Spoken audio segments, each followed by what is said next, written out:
Marvel has a great tradition of listening to the audience and seeing what characters resonate with the fandom.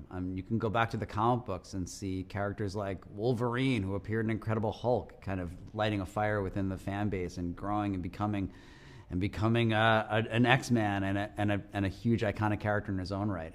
And Agatha's no different. She is a side character. She was a villain in WandaVision, but Jack Schaeffer's vision and the way Kathryn Hahn embodied that character on screen made her an undeniable icon that we wanted to see more of in her own series.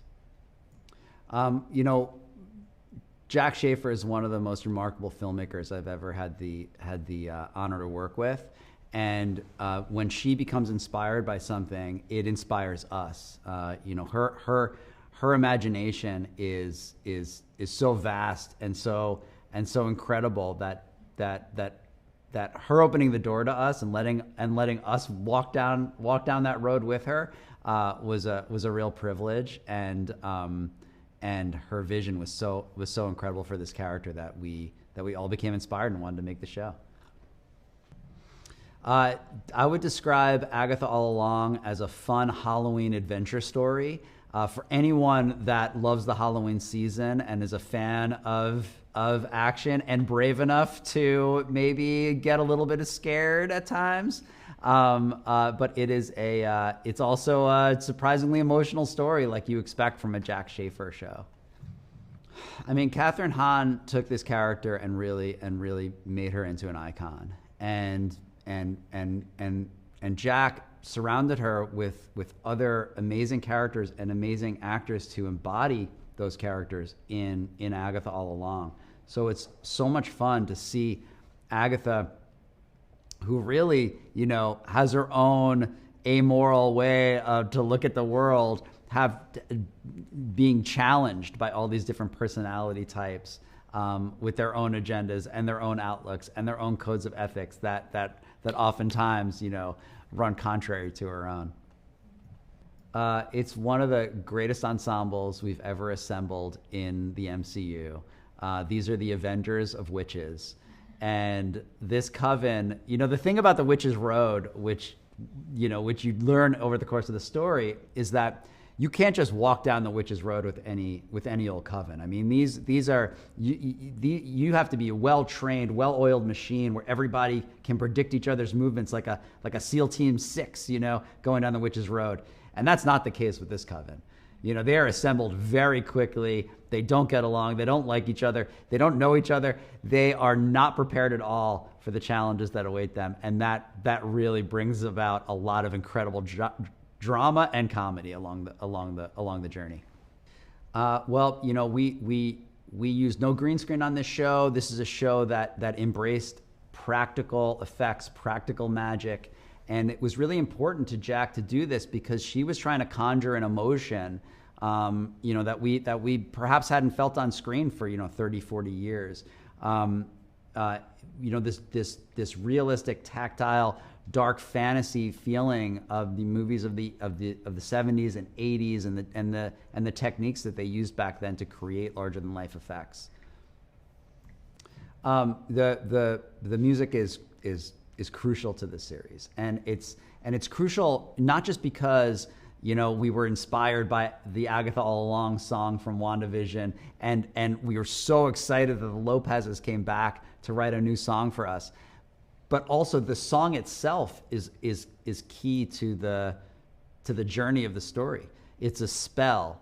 It has a function. It has different meanings. It has different meanings for each character, and as the show unfurls and you learn the deeper messaging of this song in how it informs the story and informs these character journeys, it takes on a much deeper emotional resonance than just a theme song would. I think that they should expect a fun adventure story, a lot of surprises, a lot of thrills, a lot of laughs, and some real emotional heft that only Jack Schaeffer could bring to the screen. I had no idea that it was going to have a song in it And then when I found out it was Bobby and Kristen Lopez, I was really excited because I've always wanted to sing one of their songs because I think they're geniuses. And then to be able to, at that point, I think we had been working for a while, the Coven, and so it was exciting just to get to sing with the girls and the guy that I had fallen in love with. So it was very exciting. It was very exciting. The Witches Road was so big we couldn't film at the studio where we were filming everything else, Trilith. We had to go to a different studio because it had a larger soundstage. And I think I can only speak for myself, when I walked onto the set, I started to cry. It was stunning in its majesty. I mean, I don't even know how to describe this except it just elevated my acting because of the environment I was in. And the artistry, the craftsmanship. And I understand that the production designer gave each of his crew a tree to design individually. And so we were constantly surprised as we walked the Witches Road at what we were seeing. And I mean, the production value in this is extraordinary. Everybody was at the top of their game. And I was continually blown away by the visual that I'm now asked to act in, to live in. It just made me a better actor. You know, you never know how you're going to live with, communicate with, accept, whatever, actors when you meet them on a film set. This was so unique because we're all different. We all complement each other. And as I said earlier, you know, Jack created an equal environment, equal and supportive and loving environment, so that it was very easy to act with everybody, extremely easy to act with everybody, individually or as you know, if we had scenes, collective scenes, there was respect, enormous respect, and I hope that I have this kind of experience for what remains of my career, because this was a high mark. This was a very high mark. I mean, for me to be in a group of such talented performers was really quite an honor. And I was really pumped about that. And I was also just, the scripts were so amazing, and I was so excited to get to play in such a nuanced world. Yeah, and I was already a fan of WandaVision and also a fan of the MCU for years, and so to be able to join the MCU in this show was a literal dream come true. Well, I knew I'd be stepping into a new world, so I didn't know what it was going to be, and I knew that witches were involved. So I just was excited about working with new people and being in a whole different fantasy land, and I knew it would be fun. I think everyone's motivation probably was wanting to get something at the end of the road. But for Jen, I think she was really feeling a lack of power and agency over her life, and Agatha kind of illuminated that and poked at the fact that Jen has kind of given up on herself and her power. And so I think her goal was really to step out of her comfort zone and actually give this adventure a try. And I would say that Alice's objective of going down the road is to seek the truth. I think she's been told something about the road that she never really believed, and now that she's being presented with the option to go down it herself, I think she feels like she has to know whether this thing that's sort of haunted her whole life is real or not. And I think Sharon just kind of really wanted to go to a party. You know. I mean, the Witches Road set was so incredible. It was so cool that they built an actual forest for us to walk through in many different ways. And so epic. It was so epic. Yeah, it felt expansive, but also so detailed.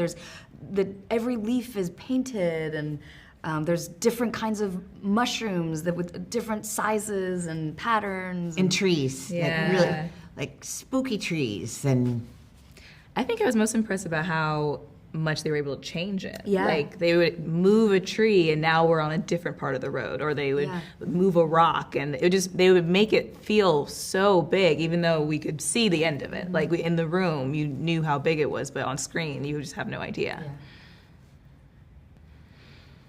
Magic. Mysterious. Unpredictable.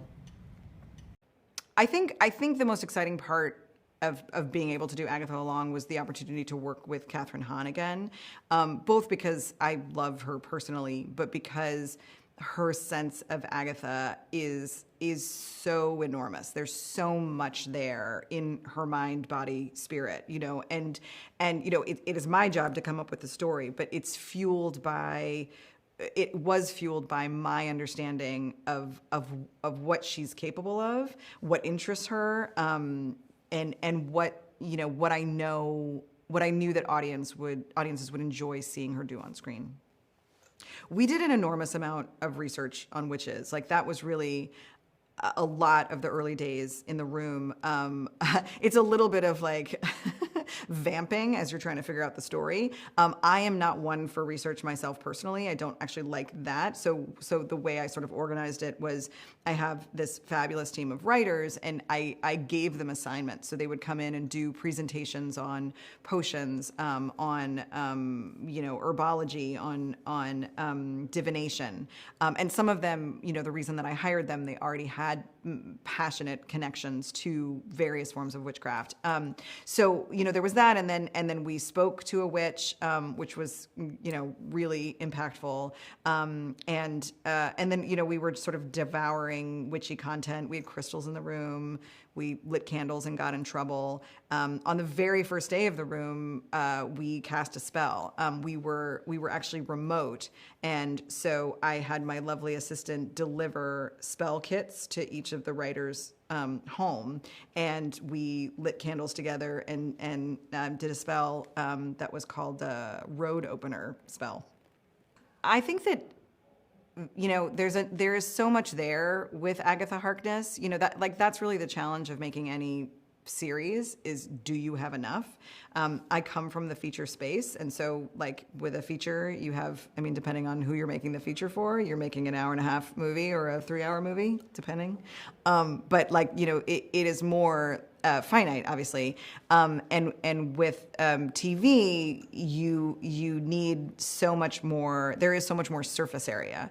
And with Agatha, because she is a liar and a performer, and she wears so many masks, to me, like, it's sort of like, it feels infinite, because like anytime you peel back a layer, there's going to be another layer of lies and performance underneath it. And that's really sort of the journey of the show, is peeling back those layers.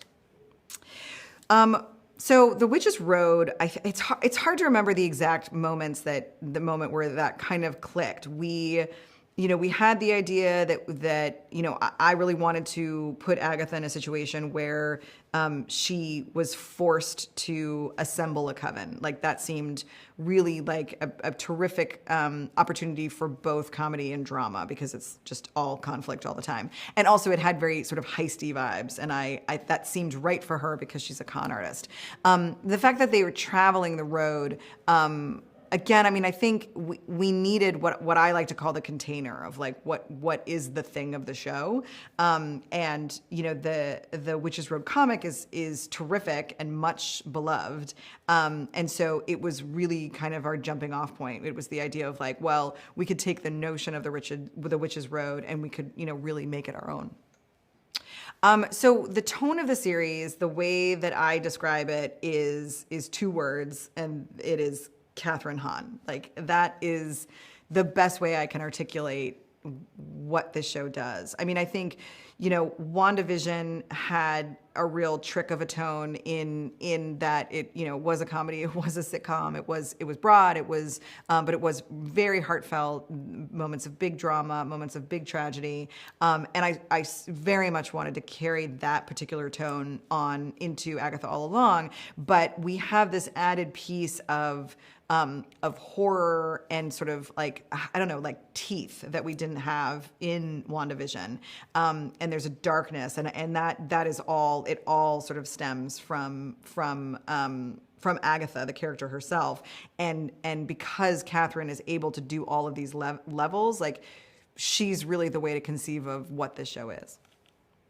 You know, so one of the questions in creating the show was, you know, how serious is it going to be? How far are we going to take things? And something that I think was even surprising to us, you know, to the writers, was, you know, what are the stakes? You know, like initially, I think, you know, the risks were a little softer because, you know, we're making a comedy and it should be fun. But as we really got into the witchcraft and the lore of it, we realized that the stakes needed to be real and that we needed to put them in real peril. And that really dovetails with the practical element of the show. You know, the fact that there's like a very visceral threats that are grounded in nature, that these are witches, you know, who are centuries old, but the threats are the same. You know, the threat of drowning, the threat of being burned, the threat, you know, of being buried alive, of being stoned. Like, this is, these were our tools, and we take them really seriously. So yeah, the trials are sort of how we structure the episodes for kind of the midsection of the show. And with WandaVision, there was kind of like a cleaner line of how each episode functioned inside of like one type of one specific era of sitcoms. In this show, the trials were our device, but it was more than just one influence. You know, there was the burden of, you know, each trial was assigned to a distinct witch, so it was about her history and her arc and her particular growth. But then we tried very hard to tie that to something that was either directly or indirectly witchy. You know, in the case of Jen, you know, she's in this sort of Nancy Meyers, you know, Big Little Lies type of space. And that's not, you don't think of witches in that space, but I do, because like those are like covens of powerful, duplicitous women. And so, you know, that seemed, especially for the first trial, it seemed like such a fun place to start, such an unexpected environment for our witches. And also the idea of like the second they step in, they transform. I wanted the first trial to be the most startling transformation. So to have them go from their road kits like into their, you know, coastal grandma chic looks seemed like the sort of biggest jump. And then, you know, all the sort of trials followed that same logic of it's tied to the witch, but how do we pull in, you know, other influences to create a distinct, discrete world. So with Agatha All Along, I think what people can expect is, you know, a fun, scary ride. You know, that is how the show is pitched. That's what you see in the trailer. And it has all of those thrills and delights in kind of a horror comedy space. But it, you know, very much like WandaVision, you know, the show is front loaded with these kinds of thrills and all the theatricality of the costumes and the looks and the music. But also like WandaVision, you know, there is a great deal of depth to the show, and we do go to dramatic places. So I think, you know, what people can expect is a thrill ride that, you know, ultimately is very emotionally affecting. I without spoiling too much, I will say that my character is very powerful and mysterious, and has almost like a shape-shifting quality where you kind of never know what version you're going to get.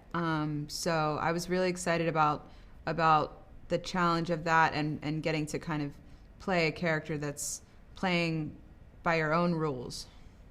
I loved the practical elements of the show so much, and just the tangible quality of all the sets and all the kind of special effects. And yes, the set of the Witch's Road was kind of incredible. It made me feel like we were shooting The Wizard of Oz or something. Like I felt like, oh, this must have been what it felt like when they were shooting The Wizard of Oz, which I love that.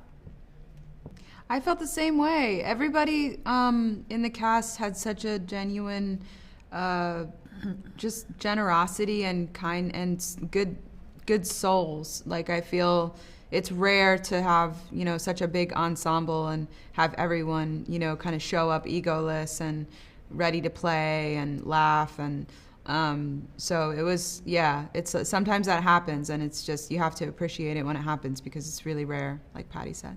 I was flabbergasted. I really was in shock. I didn't imagine this in a million years.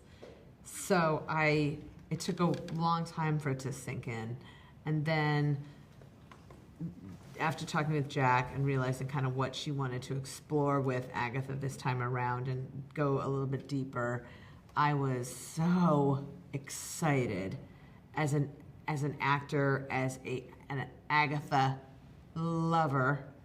I really couldn't wait, and advocate. I really couldn't wait to do that. It sounded like a dream.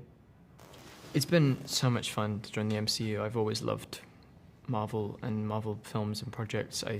So to be involved in one now, I don't know, it feels like a very surreal moment. And, you know, Tina's such an amazing character. He's got so many layers to him, and I don't know, he's just fun to play such a mysterious part.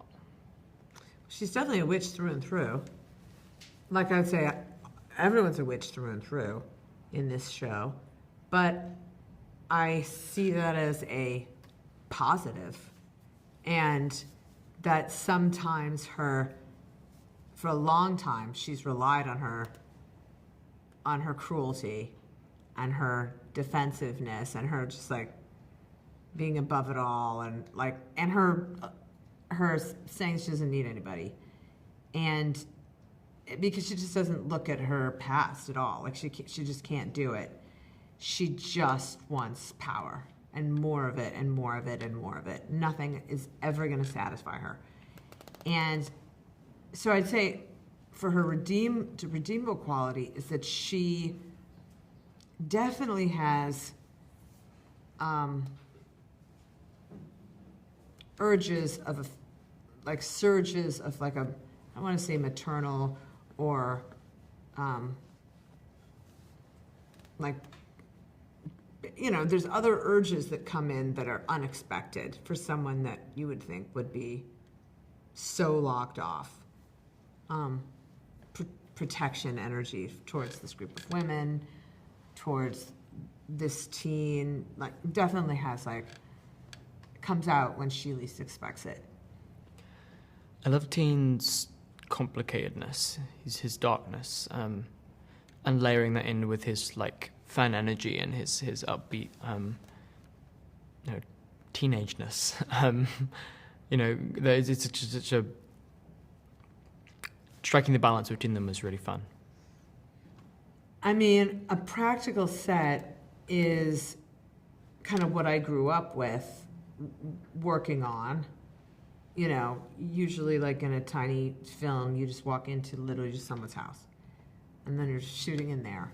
And so this world was, when I first entered through WandaVision, it was like I couldn't believe that I had got a chance to enter the MCU that way, because it was so felt the same. Like there was not a lot of green screen, not a lot of blue screen, and Matt Shakman, who directed it, wanted there to be not a lot of CGI or so it felt very practical. The magic was used for so long ago, and so then this happened, and Jack really wanted it stripped down even more. So I'd say the set that impressed me the most, and I think really landed at home that we were able to do this, and the art, so many artists that are involved, like I just was in awe, was the Witches Road set. This is the size of a football field and completely immersive. I mean, the practical sets, you know, as an actor, the thing you want most is be able to see the thing you're supposed to be acting Yeah. in. So it makes that much easier Yeah. than, acting to a tennis ball. And the sets themselves, they were just so incredible. The detail and the layering and the, hints to what's to come in the series that were just hidden in these sets was amazing. And all the special effects, the water in episode 3 was so amazing. Like that was a possibility to do in reality. Just watching people at the top of their game, like doing their craft to the best. We were all I felt very, very lucky and blessed that it was this group of humans, especially for this witch who likes to work alone. It was a incredibly gifted, everyone more talented though. I mean, everyone so talented, legendary, and superstars. And it was, I felt, I think, a great amount of I